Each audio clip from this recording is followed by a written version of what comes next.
योग के आसन पढ़ेंगे। शिक्षक बच्चों, कल आपने योगी जी से कई आसन सीखे होंगे।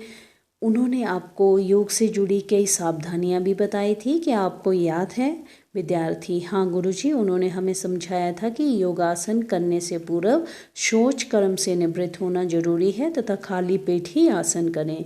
कोई भी आसन झटका देकर नहीं करना चाहिए। प्रयास करें कि हर आसन के पश्चात शवासन भी किया जाए ताकि रात्रि के समय कम भोजन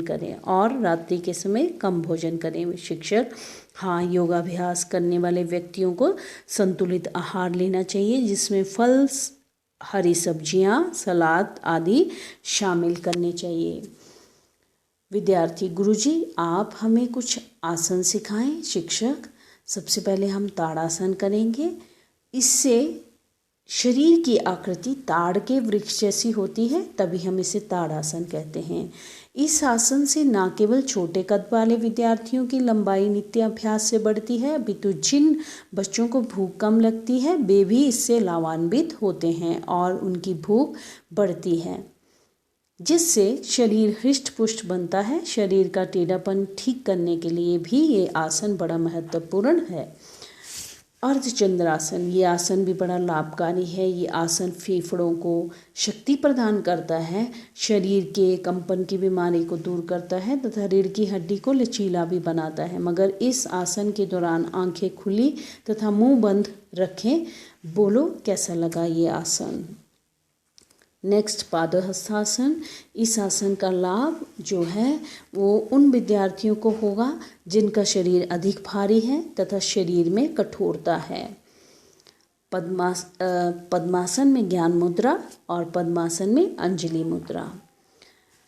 शिक्षक: यदि हम ये आसन करें तो हमारा स्नायु तंत्र मजबूत होता है तथा वायु रोग एवं घुटनों, पैरों से संबंधित रोगों का भी निवारण नित्य अभ्यास से संभव हो पाता है। प्राणायाम तो इसी आसन की सहायता से किया जाता है।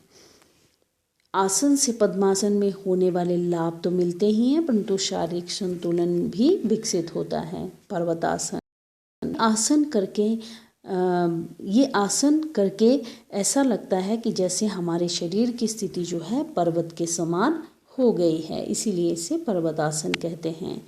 योग मुद्रासन, इस आसन से उन लोगों को लाभ मिलता है जो मोटापे जैसे रोग से पीड़ित हैं। भुजंगासन, इस आसन से कमर दर्द भी ठीक होता है तथा फेफड़ों की शक्ति में वृद्धि होती है। इसके अतिरिक्त रोग प्रतिरोधक क्षमता का विकास होता है तथा पेट के रोग, कब्ज, अपच और वायु विकार दूर होता है। महिलाओं के लिए भी ये आसन बहुत ही लाभकारी है। शल्वासन, इस आसन के अभ्यास से हमारा यकृत, गुर्दे स्वस्थ रहते हैं। हर्निया और मधुमेह के उपचार हेतु भी ये आसन जो है उपयोगी है। जो बच्चे धावक बनना चाहते हैं उनके लिए ये शल्वासन एक वरदान है, इससे टांगे सुडौल होती हैं। नेक्स्ट, पवन मुक्तासन। पवन मुक्तासन उन व्यक्तियों के लिए बहुत अच्छा है जिनके पेट में गैस होने की समस्या रहती है। अतः इस आसन से हमें गैस की समस्या से राहत मिलती है। और हर आसन को करने के बाद बच्चों शवासन करना अत्यंत आवश्यक है। शव से जैसे ही सामने प्रतीत हो रहा है, शव यानी जो मृत व्यक्ति होता है उसके समान सो जाना। अब हम इसके प्रश्न उत्तरों की तरफ चलते हैं। योगाभ्यास करने वाले को कौन कौन सा आहार लेना चाहिए? योगाभ्यास करने वाले व्यक्ति को संतुलित आहार लेना चाहिए जिसमें फल, हरी सब्जियां, सलाद आदि शामिल हो। भोजन करने के कितने बाद आसन करने चाहिए? आसन हमेशा खाली पेट ही करने चाहिए। योगाभ्यास करने के लिए कौन सा स्थान उचित होता है? योगाभ्यास करने के लिए समतल, स्वच्छ और हवादार होना चाहिए। स्थान जो है वो स्वच्छ, समतल और हवादार होना चाहिए। ताड़ासन की विधि बताएं।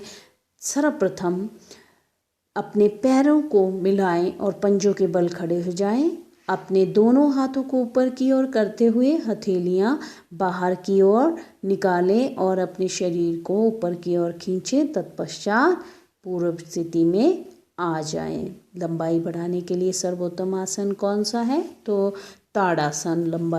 ताड़ासन से जो है हमारी लंबाई बढ़ती है। इस तरह से हमारे प्रश्न उत्तर समाप्त होते हैं। धन्यवाद।